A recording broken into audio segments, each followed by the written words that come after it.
Bonjour, nous sommes le mercredi 8 août 2018 et je vous propose la situation des cultures de cette semaine.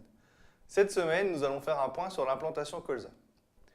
Compte tenu des conditions actuelles et la difficulté de travailler les sols, évitez de travailler trop creux pour faire des sols trop soufflés qui vont entraîner ensuite des problèmes de limaces.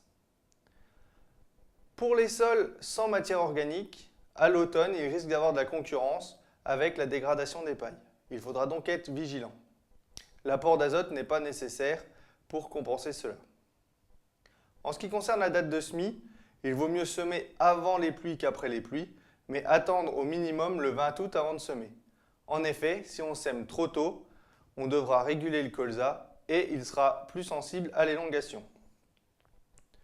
Au niveau des densités de semis, l'objectif, c'est d'avoir entre 20 et 30 plantes mètres carrés en sortie d'hiver.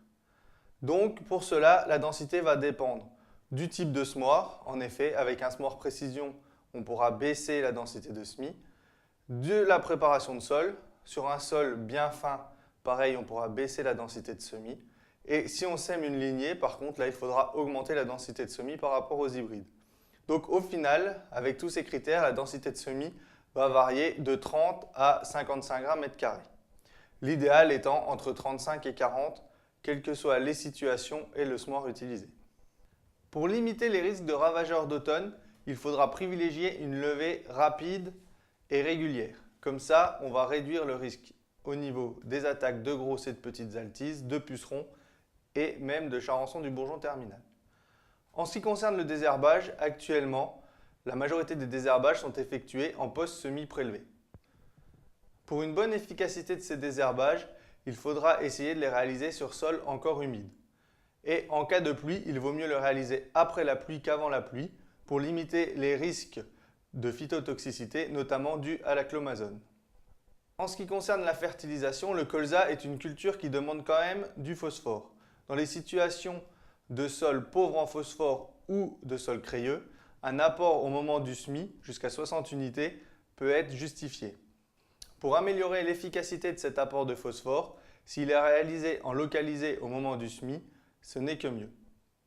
Maintenant, nous allons faire un point sur le colza associé. C'est une technique qui se développe de plus en plus.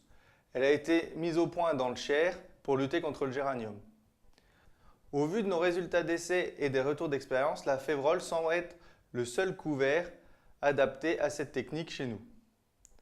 Elle va permettre de diminuer la pression grosse altise ou charançon du bourget terminal, mais généralement, il faudra quand même réaliser un traitement sur adulte et elle ne diminue pas la pression sur les larves. Si nous avons une bonne production de biomasse, la févrole pourra apporter 20 à 30 unités pour le colza au printemps. Pour une réussite de cette technique, il faut que la culture associée et le colza soient semés au 25 août maximum. Maintenant, nous allons faire un point sur les cultures intermédiaires. Les conditions actuelles ne sont pas favorables au semis des cultures intermédiaires. Étant donné que nous sommes le 8 août, toutes les cultures peuvent encore être semées, que ce soit des légumineuses, des graminées ou des crucifères. Attention toutefois, pour les parcelles déclarées en SIE à la PAC, les semis doivent être réalisés avant le 20 août et pour le moment, la date n'a pas bougé. Je vous souhaite une bonne semaine, à la semaine prochaine.